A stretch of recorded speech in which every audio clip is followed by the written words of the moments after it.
Hello, survivors, and welcome to another episode of talking about overpowering governments and overthrowing revolutions. Woo! Is that what we're talking about? Yeah, this is our political podcast where we talk about how much we hate government. I'm just kidding. This is Will You Survive? And we are here to talk about a really corrupt government, though, in the Hunger Games, which is just a what the heck kind of premise. But before we get into that, my name is Eric. I'm joined by my co-host. I'm Alex. And like I said, we're here to talk to you about the Hunger Games. This is a podcast where we just talk about different, usually horror movies. This is kind of really outside of our genre. We normally stick to zombie movies, but this just has so much survival in it that it's kind of hard to pass this one up. And the second one's even more wild. But the Hunger Games. If you haven't seen it, you live under a rock. Are you talking shit? No one in particular. You talking shit? I've seen it. Oh, well, now you have, right? Last week. Oh, okay. Well, that doesn't count. That's exactly what I'm talking about. So the premise of the movie is that there's the capital and 12 districts. The 12 districts rebelled against the capital, and then the capital, in its mercy, destroyed them and retook power, and then created the Hunger Games, where each district sends 2 tributes to fight to the death in an arena to remember why revolution isn't a bad thing or why it's such a bad thing and it just hurts society and you should instead just conform and dress really weird. So that's the premise of the Hunger Games. It is absolutely dystopian. There were a couple of things that I guess I would say I questioned, but I got over it really fast because when they get in the arena, I just had so much fun watching that. I love how much of the movie is not in the arena. So the arena is the main part of the whole movie. That's why everybody watches. And what made me realize, I've never read the books, but I got to assume like half the book is just all that beginning stuff because it's so important to what actually happens in the arena. Right. It's all about, it's just a big game. It's all politics. It is. It's just politics, a big who likes who game. You're right. And it's sponsors and it's this and it's that. And how do you survive? One of the things, you survive by being likable. One of the things that I really liked about this was I really can't identify much with Katniss except for on one thing. I'm not widely likable. I'm very blunt. I hurt people's feelings way easier than I would even like to. It's not a point of pride or something that I aim to do, but most people don't really like honesty. And when I say things to be honest, I'm not diplomatic. And that's where I get chastised a lot in the professional world is you need to learn to be more diplomatic. Mm-hmm. And I said, well, it's kind of funny that I'm honest and it's just a bad thing to be that honest. Now I'm not socially awkward or socially unaware. I'm talking in context when the need to be honest is put before me. I'm not afraid of it. I'm not shy. And that's what I saw her doing quite often. Which could get you killed in this. In this, absolutely. So that was one point that I could relate with her on. I couldn't relate a whole lot else, except for I admired how she got herself into the situation. Oh, the volunteering as tribute? Yes. Yeah. I admired that because that was her sister. That was... What a horrible premise that it's, 12 to 17? Yeah. Kids? You're not even going to send adults? Right. Wouldn't that be a better game anyways? I think the issue, what I gathered out of it is the war took most able-bodied adults. But even so, that seems... I'm with you. I think it's absolutely cruel, and clearly that's what they were going for. It was for... what is the word? In a courtroom, they call it histrionics. It's meant to really grab at your emotions and cause a reaction. And it is. I think they did a good job of that. Yeah, it's super dystopian, like you said. Even like the reaping, what the heck? That is the fact that your name can be put in more if you receive more. Great example of government's here to help. I'm from the government and I'm here to help. You know, I heard someone recently quote Reagan by saying, Reagan once said, "I'm from the government and I'm here to help." Oh, that is not quite what he meant. Not quite. I think he had a different sentiment there. But let's sit on the introduction, I would say, which is like the first half of the movie before they get to the arena. Who is your favorite person? Oh, is it too early to say Haymitch? Haymitch. Oh no, definitely not. Loved Haymitch. I thought he had a very good situational awareness. That's kind of who I related to, where he was willing and able to tell Katniss the absolute truth in horrible detail. You are going to die. You need to win people over. You need to learn how to be likable, because if you're not likable, you're not going to get any sponsors and you're going to die. That's why I like in the beginning how he kind of ignored them. To me, it was like, prove to me you have anything that I can work with, because he knows what it's like to be in that situation. Haymitch was one of the previous winners of the Hunger Games. So I think it's fair to right away just go, 23 out of 24 of you will die. Yep. So show me you have something worth working with. And that's when he learned about Katniss's archery and Peeta's strength. But I think a big person involved, and my personal favorite character in making Katniss appear likable and Peeta was Cinna. He was their stylist. Oh, The coolest dude. I really liked him. The freaking coolest dude. Yeah. I absolutely liked his, it's so cliche to say this. I absolutely liked his style, but not fashion sense. His fashion sense was great, but he had a vibe. Yeah. He had a good vibe. He was able to I would say put her at ease right away. His compassionate honesty was, and she knew he was on her side. That's a good example of compassionate honesty. He never lied to her. He was very honest, but he was very likable. Yep. Very compassionate, understanding that you're in a really shitty spot. This is not okay. Yep. But there's nothing you and I can do about it right now, so I'm just going to do my best to make you feel as okay as you can. Which I think, in direct contradistinction, I'm more like Haymitch, and I'm more unlikable but honest. Mm-hmm. Like, I'm not going to cater to your desires and make you feel at ease. I'm going to tell you the truth, and it's going to be hard. It's going to hurt. It's going to bother you. He was willing to shut that off, though. Haymitch? Yeah. And the reason I say that is because when she had that burn on her leg and she was up in the tree and she needed medicine, Haymitch saw it. And you know what he did right after that?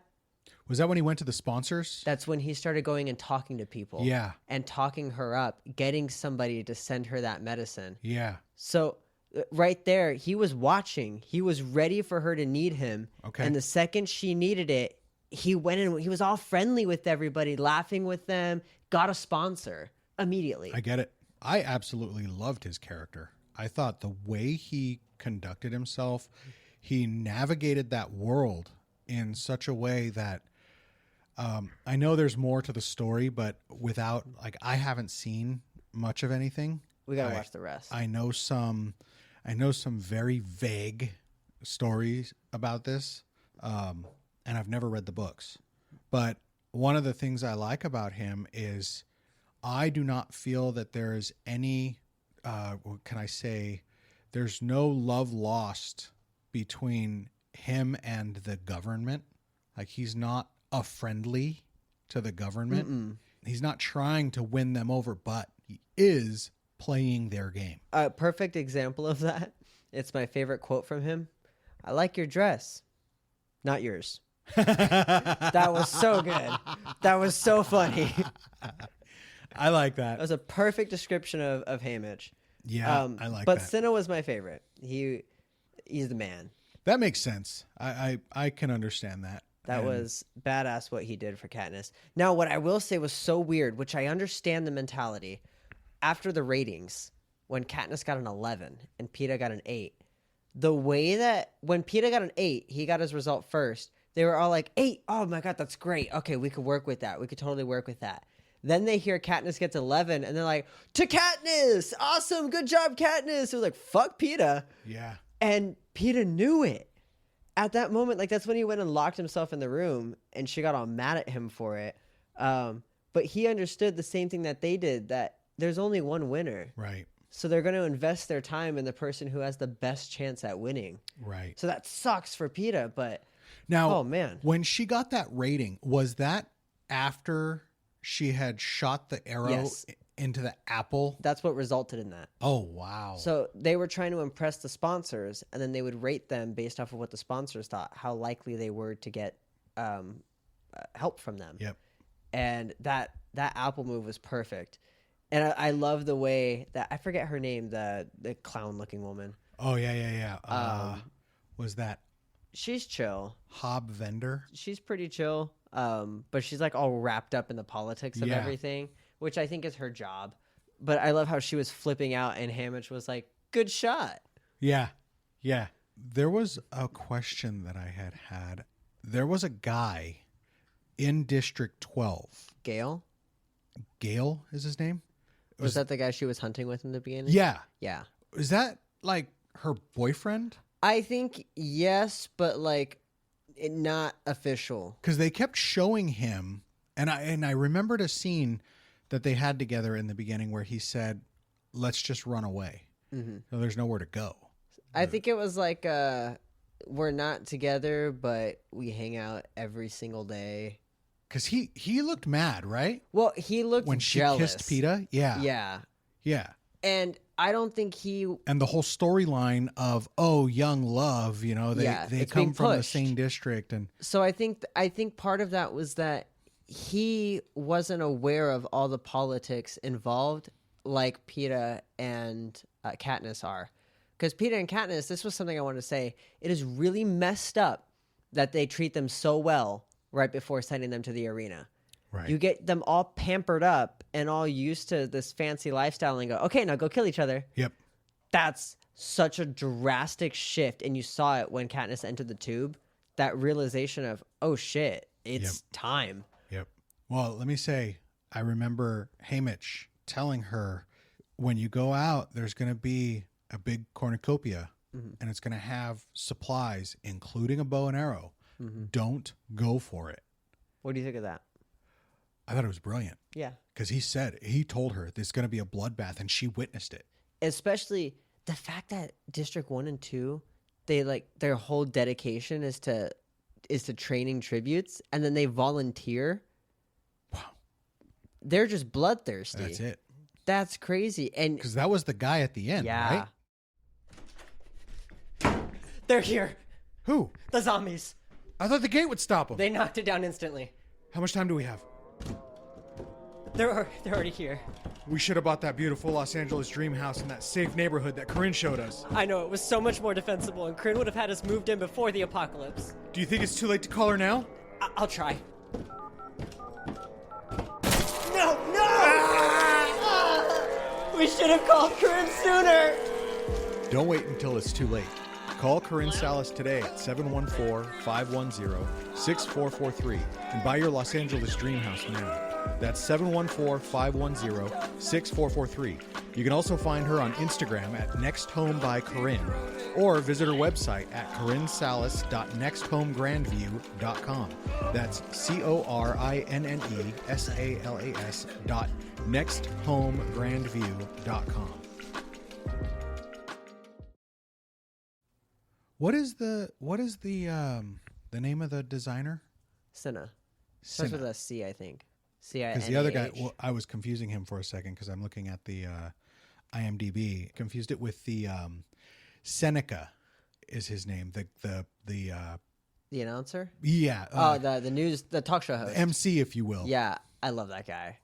Wait, was that him or was that Caesar Flickerman? Oh no, that was Caesar Flickerman. You're yeah, right. Caesar. You're right. I loved his smile. He's also one of those characters that, although he is a part of all of this, what he's doing is the most he can do for these tributes. he's trying to talk them up, and the way that he was asking questions and going along with them, no matter what their personality was, he was just trying to highlight the best parts about them for everybody to see. That's a really cool. It's not a cool job, no, but I get you. It's honorable what he's doing. Because he was likable in a very unlikable situation. Mm-hmm. What Seneca, though, I think Seneca Crane was like the master of ceremonies, if you will. He controlled the whole guy with the weird ass beard. Yes. Yeah. Yes. Do you think the president had him killed at the end? That's what that was, most right? Certainly. Okay. Yeah, that was All right. how dare you let there be two winners. That's I was you don't want to let them eat that's it, what that then was. you go eat it. And especially when he had said at that end point, there can only be one. Yeah. And they like revolted. Uh-huh. All of the people were like, nah, okay. There are two. Oh no, because they were going to both take it. The people didn't revolt for that. The people revolted for Rue.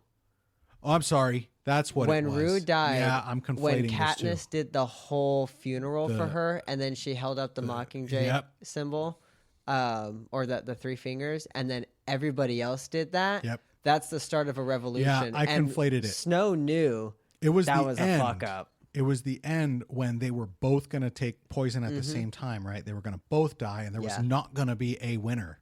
And Seneca was like, "Oh, better there be two winners than none." And President Snow thought differently.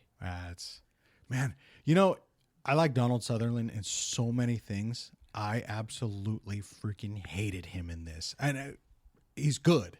It's not to say that he didn't do a great job in this movie. He made me hate him. He plays such an evil diplomat. Oh, God, it was so good. It was so good. Everything. I'm actually shocked that I haven't watched this movie before, because it is really quite good. Wait till you see the second one. Is that right? It's even better. So now we're in the arena. First thing, don't go for the center cornucopia. However, she did grab that bag on the outskirts, which I don't think is the worst idea. Nope. But I do. She almost got caught, though. Yeah. That worried me.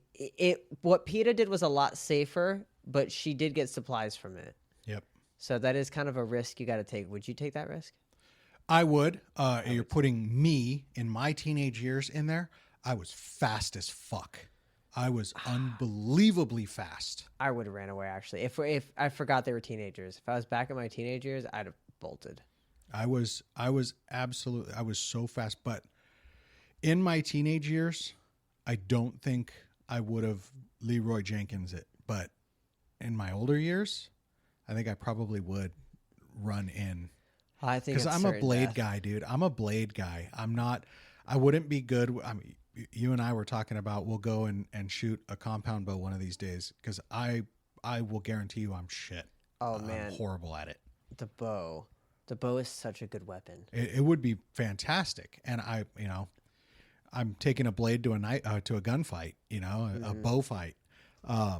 I mean, it's way easier to dodge an arrow than it is to dodge a bullet. So I think you still stand a chance. That one girl from District 6 dodged 2 of her arrows. Yeah.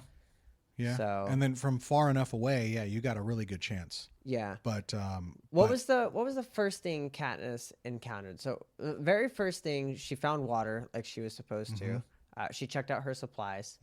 What was the first encounter that she really had? Let me see. I think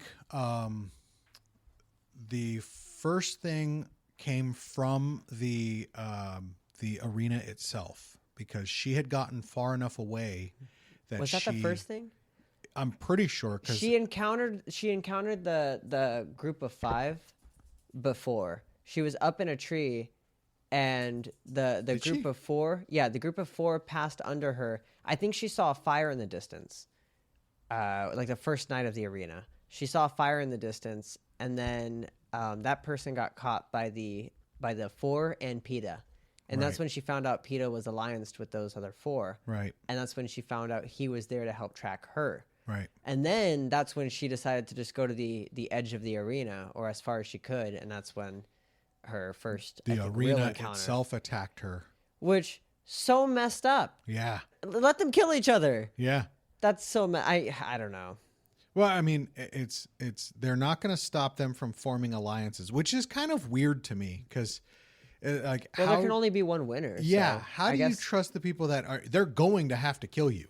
You definitely can't. It's definitely an alliance of mob I mentality. guess the enemy of my enemy is my friend until there's no more enemies. Yep. And now you're my only enemy. Yep.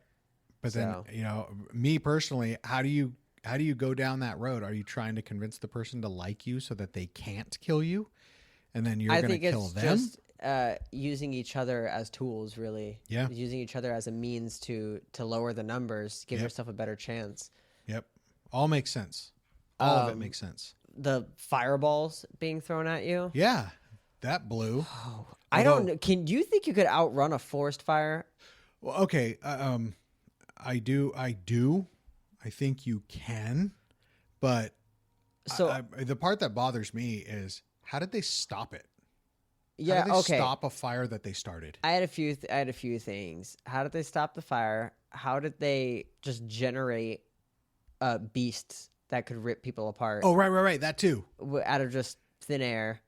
Yeah. There was a few weird things that I guess for this movie you kind of... I'm sure the book gives some explanation, but... There were a couple of things that Katniss did that I absolutely dug. Number one, climbing up into trees. Yeah, Number two, smart. tying herself up in the tree. Yeah. Brilliant. Yeah, I am way too scared of heights. I think I would have thought to do that. You would have thought? Yeah. I mean, I just think that that's absolutely fantastic. That is really smart. Her ability to climb, I think I could do that like Rue. I think I would be able When I was young, I could. I think I could definitely climb. As a teenager, I definitely did a lot of tree climbing. We used to climb those trees on the side of the cliff, a big hill, not a cliff, big hill. And the trees would grow out at a diagonal on that hill. We would be able to climb those trees and we would tie like tire swings and big big like log swings. And we would create all this cool shit. And what was wild was those trees were so tall and the hill was so big that when you would swing out, you would be above the other trees easily 40 or 50 feet in the air. It's terrifying, but so Pretty fun. neat. So fun. And I used to climb those trees all the time. Yeah, that's neat, but I'm way too scared of heights for that. I did not become too scared of heights until several falls. Then my equilibrium just... I feel like I'm going to fall all of the time because I did fall sometime. Well, like when we were on top of the Empire State Building. Oh, jeez. I felt like I was going to fall, which it made no sense because there was a fence all the way around. Right. But I'm like, the wind's just going to blow me and it's going to roll me up the fence, over the barrier. I'm going to fly off. I got to go inside. There's something that you had said about the Empire State Building that it was so true. Even I did it. I had a really good firm grasp on my phone. Oh my God. But when I put my phone out behind the bar, why? I kept feeling like, what if I fucking drop this thing? Mm-hmm. And, I brought it back in real quick. And then what's funny is in my head, not in reality, in my head, I kept dropping my phone. Yeah, that's like when you're standing at a cliff and your head keeps like imagining you jumping off and you're like, I need to back up. I hate that. It's feeling too close to reality now. Somebody told me that was called looking into the void. Yeah, it's like the call of the void. Oh, the call of the void. Yeah. I hate that. I absolutely, because I get that. I'm just standing there and I just keep imagining stepping off until eventually I'm like, I'm afraid I might actually just step off because I keep thinking about it. Mine is an audible voice. Oh, no, mine's like a visual. I keep imagining it. I shouldn't say audible. What is the right word? Have you heard your own voice in your head? Yeah. It's just... And it says... It's like it's an intrusive thought. What would happen if you jumped? Mm-hmm. That's what I heard the last time I was up. It was at Sequoia's. Oh, my God. And I had to, exactly what you said. I had to remove myself entirely because I was like, I don't like this. Yeah. It's... For me, it gets scary to where I almost feel like I'm losing a grip on reality. And at some point, my foot might just move. Like, I keep imagining it happening, and I won't realize that it's actually happening until it's too late. And in my head, I do it. Yeah, like, in my head, I keep stepping off. Yep. So, for me, it's easy to imagine that my foot could just step off in like reality. replaying it in reality, and I would have no control of it. That's right. So that like that kind of stuff freaks me out. That's why I don't like heights. I stay away from. Well, I get it. Because like I said, I have fallen from pretty good heights a few times, and the worst part about it is waiting to land. Yeah. Because you don't know how bad the fall is going to be. And thank God I haven't injured myself terribly. You know, my sprained ankles, and that wasn't even that bad. The falls that I've taken way past in my 17, youth. Though. Yeah. I was a lot younger. But in my youth, I had fallen from like 25 feet. Mm-hmm. And just because I was super athletic and nimble and agile, I was able to fall right. So I didn't break anything. But I will tell you what, there's two times that I remember clearly. One of them, I landed wrong. And although I didn't injure any bones or ligaments at the time, my knees came all the way up into my chest. Ooh. And they knocked the wind out of me. Oh. And it felt like an eternity. Now, mind you. Yeah. You just sucker punched yourself in the chest. I can hold my breath for over 2 minutes still. Oh, but it's different when the wind is knocked out of you. I felt like it was never going to come back. Yeah. And that was one time that like it really messed me up. And then oh man, I haven't had the wind knocked out of me in so long. Oh God. It's been a while since that's happened. There was another one that I fell. I didn't fall. I jumped off. I jumped off of a roof. We were messing around and it was a roof and a hill, and you could jump off of the roof onto the hill. Mm-hmm.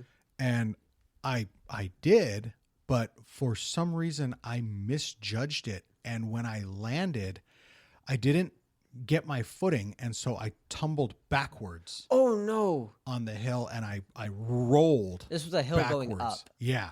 So I was supposed to jump onto the hill and lean forward. Yeah, and fall into the hill. But I went backward and I went down the hill. Ow, so you were just rolling backwards? And what was weird was it felt like I never touched the ground. Oh, because you probably did a lot of air all of a sudden I looked up and I saw the roof of the garage that I was on. And I mean, that was like a 16-foot tall roof.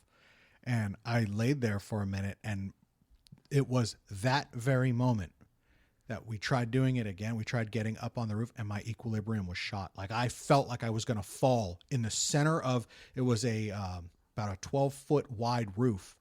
I could be standing in the center of it, and I felt like I was going to fall off. Mm-hmm. And I told him, I was like, I have to get down. That's how I felt at Bonita when we were taking down those Christmas lights. Oh yeah. That super steep roof. Yep. I realized that if I started rolling down, I would have stopped way before the edge of the roof. Mm-hmm. But in my mind, if I started rolling, I was just going to keep rolling until I fell off that roof. That's what I thought. The backyard, right? Yeah, into the backyard. The front was like whatever, but I kept feeling like I was going to roll down or slide down and then slide down the shallow roof. So the thing, that shallow roof was at a very slight decline. Yep. So in my mind, I was like, that's enough that I just keep going. Yep. But it wouldn't. I would sprawl out, and like I would also hit like one of the pipes or the AC vents. Like, right. Something would have stopped me if gravity alone didn't.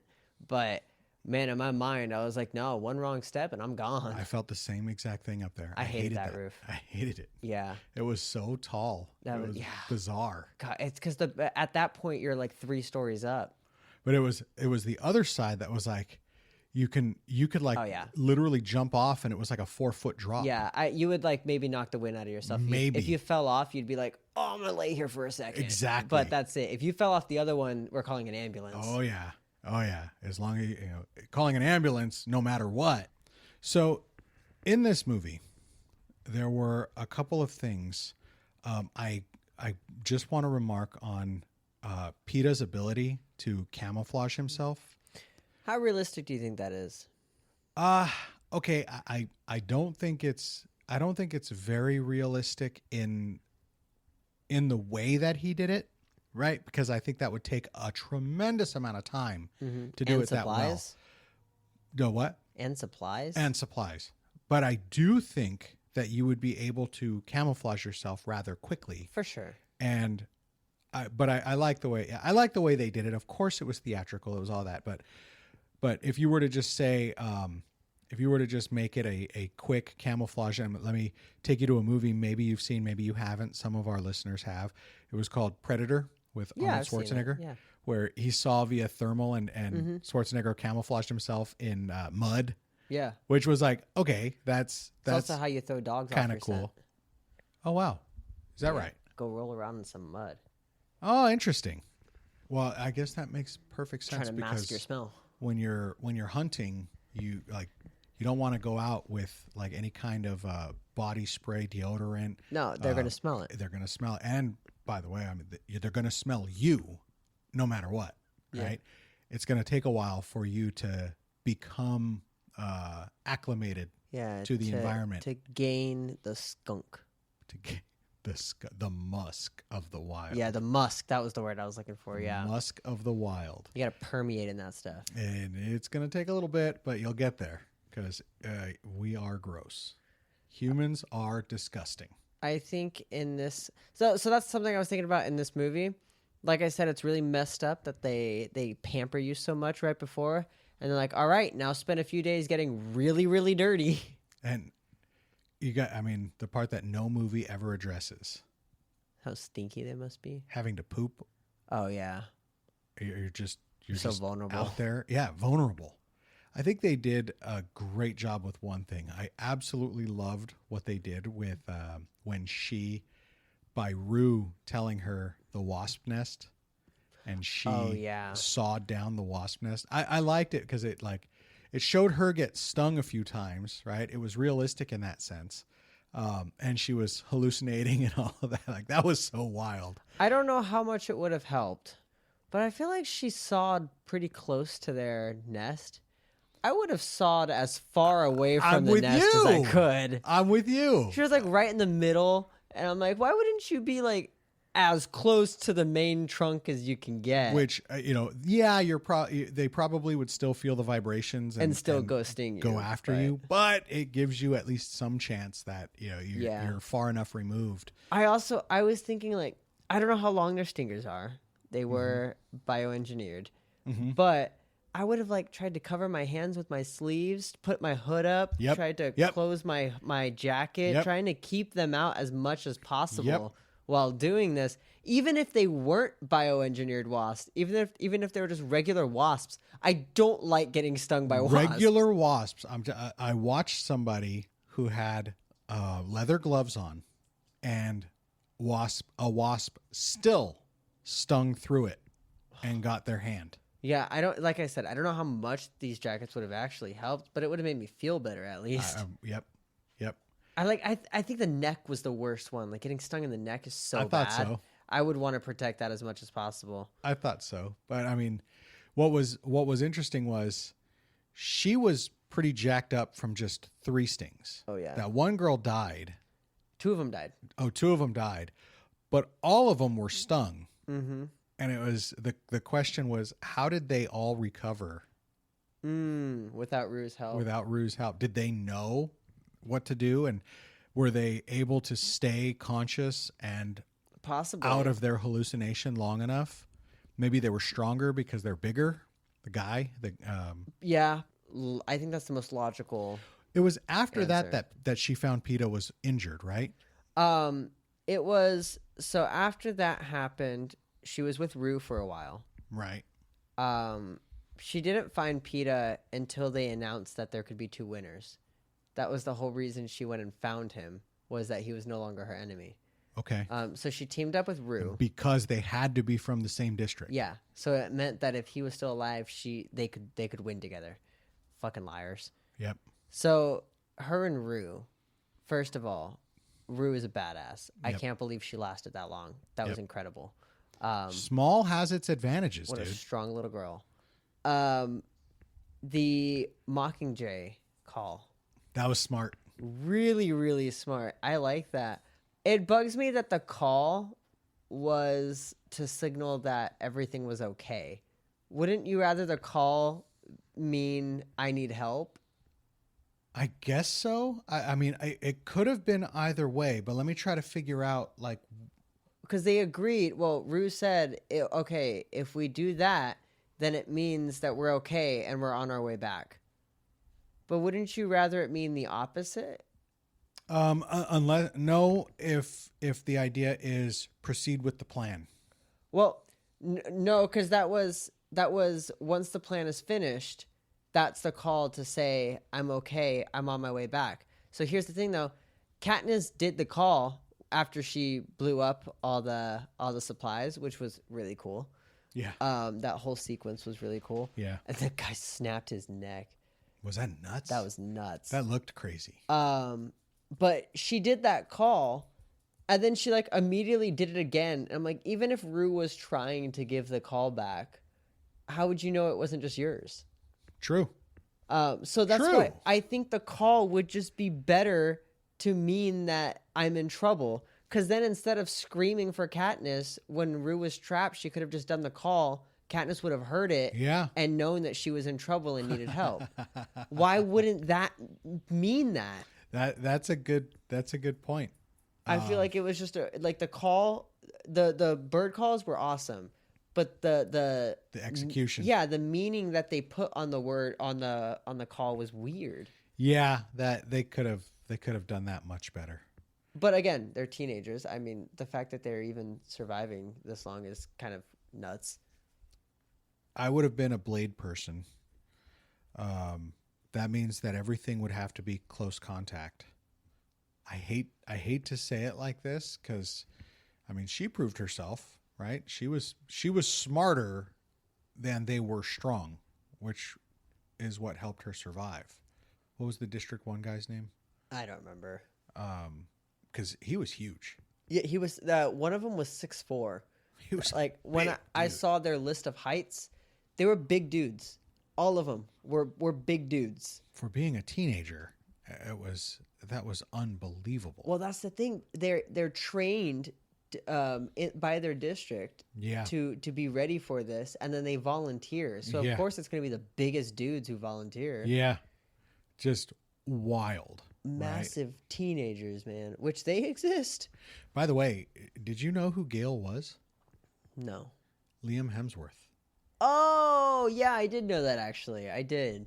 I was so, like... He's just not blonde. And young. Yeah. This was like 2013. 2012. 2012, yeah, it was a while ago. So I was like... Oh, my God, it was over a decade ago. Oh, wow. Wow, it was 12 years ago. Wow, what a reality check. Oh my God. Time passes. That is horrible. That just kind of crushed me. Yeah, what a thought. So how did Rue get stuck under that trap? Who put that trap there? You think the arena did?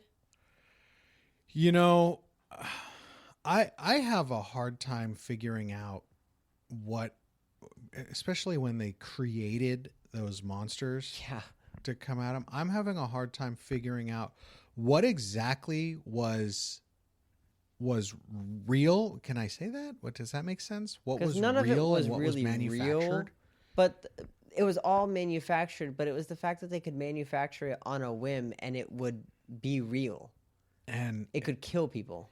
And yeah, it was real enough to kill. That's for sure.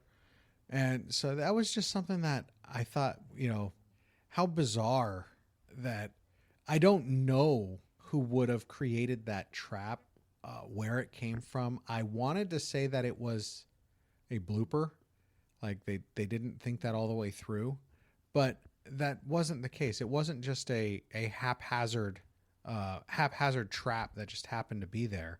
I mean, I think you can assume either way, someone put it there. Someone put it there. Either the arena put it there, or one of the tributes put it there. And clearly, the director didn't find it necessary to explain that point. You know, I think Rue's death was preventable because I don't think they should have stayed in that place for so long. She just got trapped there.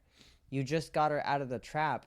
I would immediately want to leave that location. Somebody set that trap. Right. So the fact that they stayed there so long, I think, easy to say, Monday they're going to morning quarterbacking. But they're going to come looking for you. Yeah, which somebody did. I don't know if he was there for the trap or if he just happened upon them in that moment. But so that's when he threw the javelin. and killed Rue. Yep. And then Katniss started the revolution unknowingly by taking care of Rue. And District 11, they did not let that go unnoticed. They did not take Rue's death very well. No, they did not. There was so much to take in that, just in the arena. Mm-hmm. So much to take in. The sheer brutality. I liked. I think it was Gale who was talking. I had his idea. If nobody watched, they wouldn't do it. Yeah, but that's the problem, is the main audience is for the Capitol. I get the idea, but Katniss is right. That's not going to happen because it's not the districts. The districts do watch, but it's not the districts that they're looking to watch. That's right. It's the Capitol. That's right. And the Capitol had already proven that they could just oppress the districts, and there was nothing they could do about that. Now, I will say, there is no talk about the other countries of this world and how they view what Panem does. That's a great point. That is a great point. There's nothing that even covers that. There's no international politics that we know of, at least in the first movie. And that's why I don't think zombies would ever be a real threat. I agree, because... Whoa! I'll get my kukuri! Wait. I think he's saying something. Zombies don't talk. Just wait a sec. What was that? You need a loan? What, are you going to buy a house? What do you need a loan for? I think he wants to buy a home. Don't we know someone who can help him with that? Yeah, we do. Have you heard of Corinne Salas at Next Home Grandview in Glendale, California? Mm-hmm. She can help you get moved into your forever home now. Your eternal resting place, if you will. Or forever home. That works. Don't miss the opportunity of a lifetime like this guy. Call Corinne today at 714-510-6443. You can also find her on Instagram at Next Home by Corinne, or visit her website at corinnesalas.nexthomegrandview.com. That's CORINNESALAS.nexthomegrandview.com. Not food. I like that. I think it was Hamish who was talking about the ways, the probabilities that you'll die. No, sorry, it was the weapons person in the weapons gym, where she said 10% will die of infection, 20% will die of dehydration, and like giving the stats of like what your when she said don't skimp out on survival. Like you're just as likely to die from the elements as you are from a blade, which I think is pretty true. I think so. I mean, and especially because the arena's against you as well. Yeah, which again, like, what the heck? How would Katniss have burned if Katniss burned in that forest fire? Yep. How would that have been a better show? Right. That would be such a disappointing letdown. Yeah. That would have been such bad production, if you want to look at it that way, like they do. And then it would be hilarious if they just destroyed their own arena with a forest fire. It would be pretty funny. But apparently they can just make shit disappear and appear, so true. I'm okay with that. True. Those dog-like creatures, though, were pretty vicious. Oh, those were like hellhounds. They were. They had like weird human, like monkey faces. Yes. It was so disturbing. Yeah. Okay. This is like silly, but what it reminded me of was the hellhound from Ghostbusters.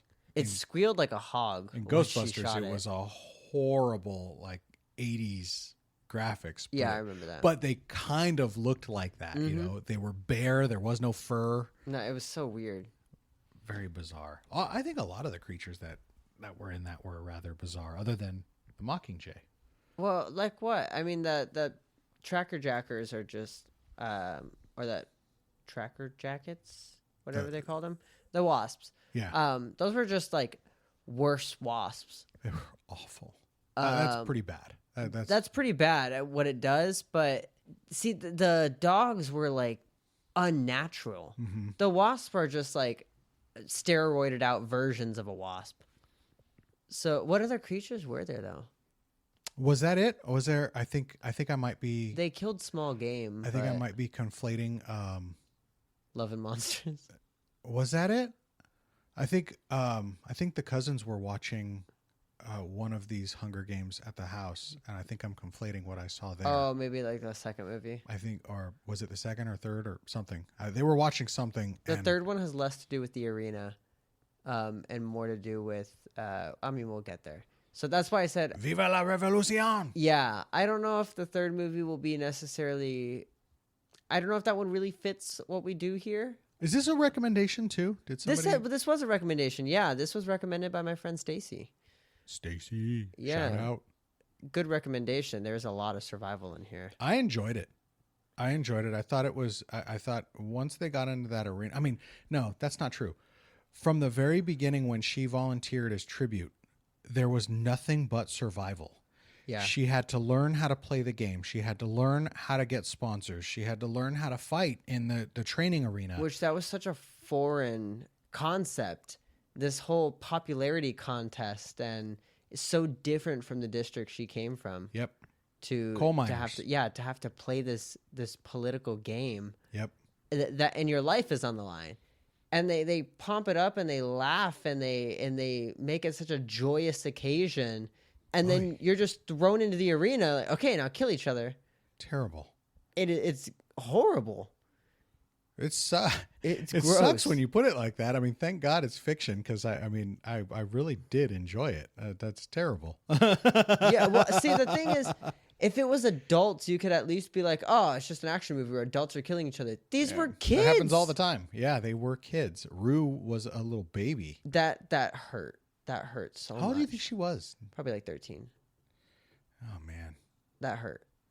You know, and what is the word I'm looking for? To really accentuate, put emphasis on how dystopian this is that they would choose girls to fight to the death as well as boys, because male and female. You know, it's one thing. I mean, girls are the future. You cannot have babies without girls, and this just goes to show that the Capitol they did not care. This was all about control. Yeah, I mean, Snow wasn't even like quiet about that when he talked to what was his name, Seneca, and he told him a little spark of hope is fine, but you can't let it get out of control or it becomes a fire. And he's right, but it's such an oppressive mentality. Yep. Which, I mean, is the case. So to bring up Caesar one more time, one thing that I noticed about him, because I think your attitude of him is the same as mine, in that he does this thing where the cameras, it's dark, right? Everything is dark. And he's sitting there very, I would say, somber. And then the lights come on, he turns and he smiles. I took that as just like, that's his entrance. To me, it wasn't somber. He was just like looking off in the distance, like, And then lights come on and, Thoughtful. Yeah. So to me, it was very showmanship, which is, I was thinking about that. That is a personality I just do not have. I do not have that personality Showmanship? trait. Yeah, to be able to do that. Neither do I. To just turn on that smile and be so charismatic on a whim. Not me. I can't. And to think, so there's 24 people. He interviewed 24 people. And that's what I find so honorable about it, is that must be so tiring.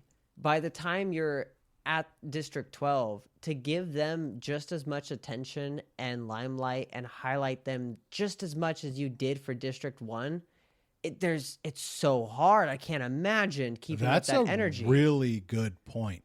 And the consequence if he doesn't is that the lower districts are going to be fucked, because you're not even highlighting them anymore because you're too tired to do it. Yep. So the fact that he keeps that up the whole time, and like I said earlier, the way that he adjusted to everybody's personality, even Katniss being so quiet and not answering sometimes where he was waiting for an answer, the way he was able to move on and it still flowed so great, it just showed how he was able to adjust to everybody's personality. What I would say about that is perhaps that's what they showed us by Snow killing Seneca, is all of them. Nobody Nobody in this is safe.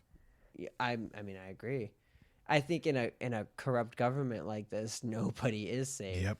Because the second you do anything the government deems isn't for the cause, you're done.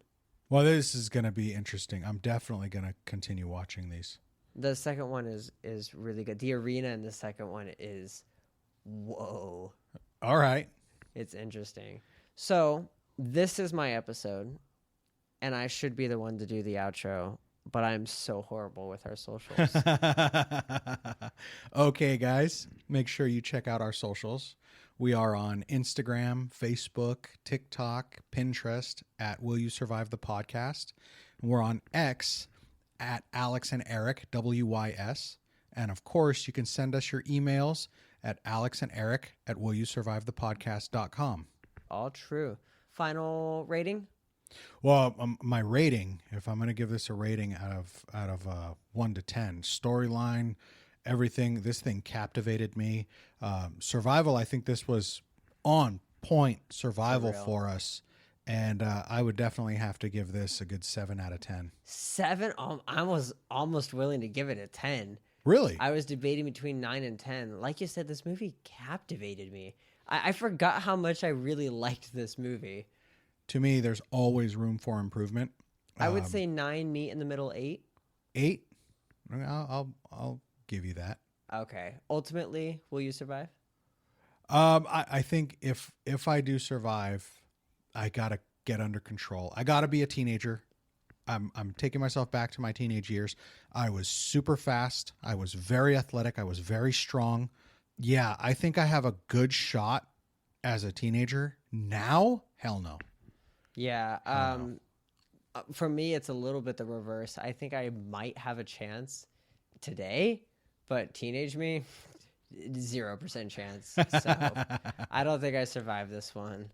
But we'll continue on. And let us know. And the Hunger Games, will you survive?